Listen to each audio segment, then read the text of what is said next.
Imagine you're a king about to go to war. You ask 400 advisors whether you should attack, and every single one says yes. Sounds like a sure thing. But what if the reason they all agree is that they're all lying?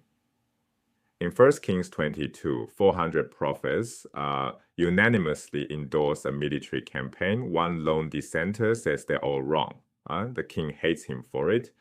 And the dissenter turns out to be the only one telling the truth. To understand why those 400 prophets all said the same thing, we need to understand the political setup. It's the 9th century BCE. King Ahab rules the northern kingdom of Israel from Samaria.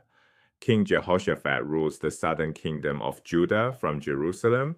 The two kings form a military alliance to recapture Ramoth-gilead, a strategically important city east of the Jordan River, currently held by Syria. Ancient Near Eastern protocol required divine consultation before any major military campaign, so Ahab assembles his prophets. And these are called prophets, professional religious functionaries employed by the crown. Think of them as prophetic guilds, similar to those attested in Assyria. Their job security depended on royal favor. All 400 prophets deliver the same message: march, and the Lord will deliver it into your majesty's hands. This isn't a split decision. 400 voices, 0 dissent.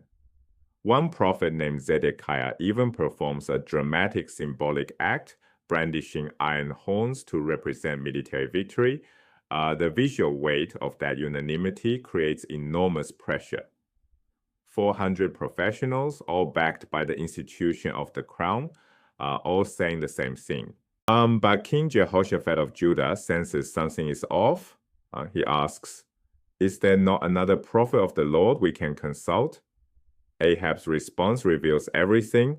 There is one more, Micaiah, son of Imlah, but I hate him because he never prophesies anything favorable about me. Stop and notice what Ahab just admitted. He doesn't evaluate prophets by their accuracy. He evaluates them by whether they tell him what he wants to hear. A prophet who delivers good news is a good prophet.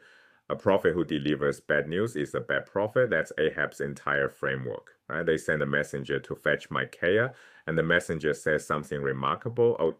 He openly tells Micaiah to fall in line with the other prophets, agree with them, say what they're saying. This is an inadvertent confession that the core prophets are yes men. Everyone knows it. No one says it out loud except this messenger who doesn't realize what he's revealing. So Micaiah is brought before the king, and what happens next is one of the most brilliantly layered scenes in the Hebrew Bible. When first asked, Micaiah echoes the core prophets word for word: "March and triumph, the Lord will deliver into your hands." Identical content. But here's the key textual clue. He conspicuously omits the prophetic formula. The core prophet said, "Thus says the Lord," the standard phrase indicating a prophet claims to speak with divine authority. Micaiah drops it. No claim of divine vision, no prophetic formula. It's dripping with sarcasm, and even Ahab sees through it. The king demands, "How many times must I make you swear to tell me the truth?"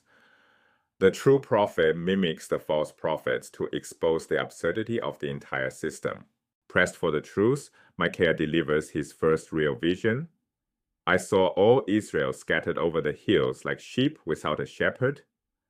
The metaphor is devastating. In the ancient Near East, the king is the shepherd. Sheep without a shepherd means the king is dead, the flock will scatter, the army will break apart. This is a direct prophecy of Ahab's death in battle.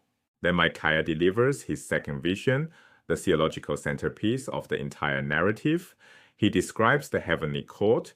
God is seated on his throne, surrounded by the heavenly host, the assembly of divine beings that appears throughout ancient Near Eastern and biblical literature. God poses a question to the assembly: who will entice Ahab to march to his death at Ramoth-gilead? Various spirits offer proposals. Then one spirit steps forward and volunteers: "I will go and be a lying spirit in the mouths of all his prophets." God approves. Go.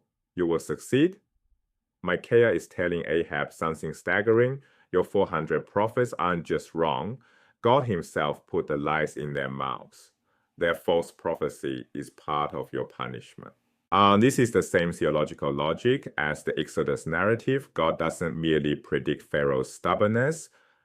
He actively hardens Pharaoh's heart to ensure the punishment plays out.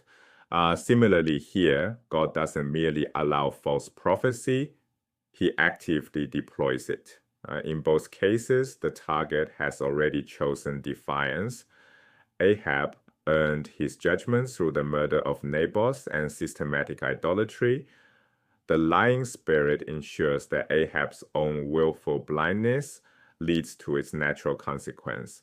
Ahab imprisons Micaiah. Micaiah stakes everything on the outcome.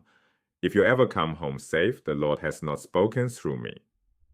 Ahab disguises himself in battle to cheat fate. It didn't matter. A random arrow found a gap in his armor. He died. His army scattered, exactly as Micaiah had seen. This narrative establishes the template for the entire prophetic tradition in the Hebrew Bible. The true prophet is not the one with institutional backing, majority support, or a comforting message. The true prophet is the one willing to stand alone and deliver an unwelcome word from God at personal cost. When religious voices become extensions of state power, they lose their prophetic function entirely. The next time you encounter a voice that tells everyone in power exactly what they want to hear, and another voice that says something no one wants to hear, this story suggests you pay very close attention to the unpopular one.